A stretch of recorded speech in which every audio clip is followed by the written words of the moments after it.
नमस्कार सांग माने जय जगन्नाथ 2025 मसीहा चिता लगी अमावास्या जुलाई मास 24 तारिख में पालन करा जीव श्रावण मासर अमावास्या को चित्त अमावास्या पालन करा जाए गेंडा लगी अमावास्या मध्य कहिताउ एही दिन श्रीजीव मानक चित्ता लगी करा जाय थाए। आम ओडिशार यह एक पारंपरिक पर्व यह एक कृषिभित्तिक पर्व मध्य पवित्र चित्ता लगी अमावास्या रे महाप्रभु को चित्ता लगी करा जाय थाए। चतुर्धा मूर्ति ललाटरे चित्ता लगी हेब सेथिपई चित्ता लगी अमावास्या कहा जाए। स्नान पूर्णिमा दिन राति श्रीजीव मानक मस्तक सुवर्ण चिता कढ़ा जाई थाए। महाप्रभु को अणसर घर को नहीं जाई थांती। रथयात्रा दिन महाप्रभु को सोलर चिता लगी करा जाई थाए।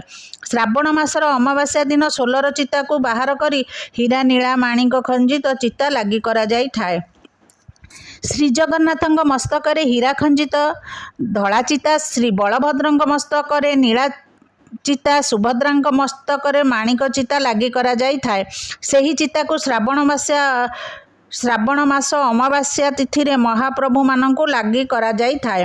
पवित्र चिता लगी अमावास्या श्रीमंदिर रे महाप्रभुंकठारे सुवर्ण चिता लगी हेब। स्वतंत्र नीतिकांति शेष होला परे सोलर चिता कढ़ा होई रत्न खंजित चिता लगी करा जाई थाए। भंडार घर सुवर्ण चिता बाहर करी सही हीरा नीला माणिक खंजित चिता को आनी श्रीजीव मानक लगी करा जाई थाए। यह एक गुप्त नीतिकांति होई थाए।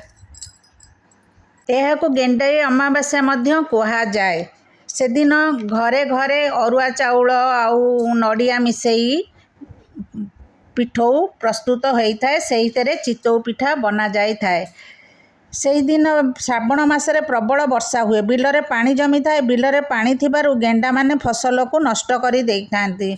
सेही गेंडा मानक उद्देश्य रे बिल मानकरे पूजा करा जाई। सेही पिठा को बिल और पानी मानकरे मध्य पका जाई थाए। कारण वर्ष सारा भल फसल हेब, फसल को गेंडा माने नष्ट करिवे नहीं। सेतिपई गेंडा मानकु बिलरे पिठा पकई थांती। जदि जार बिल न थाए से माने पोखरी मानकरे मध्य पकई पारिबे। श्रीजीव मानक पाखरे मध्य चितौ पिठा प्रस्तुत करी भोग लागी करा जाई थाए। से दिन घरे घरे समस्त घरे चितौ पिठा करी ठाकुर मानकु पूजा करी थांती।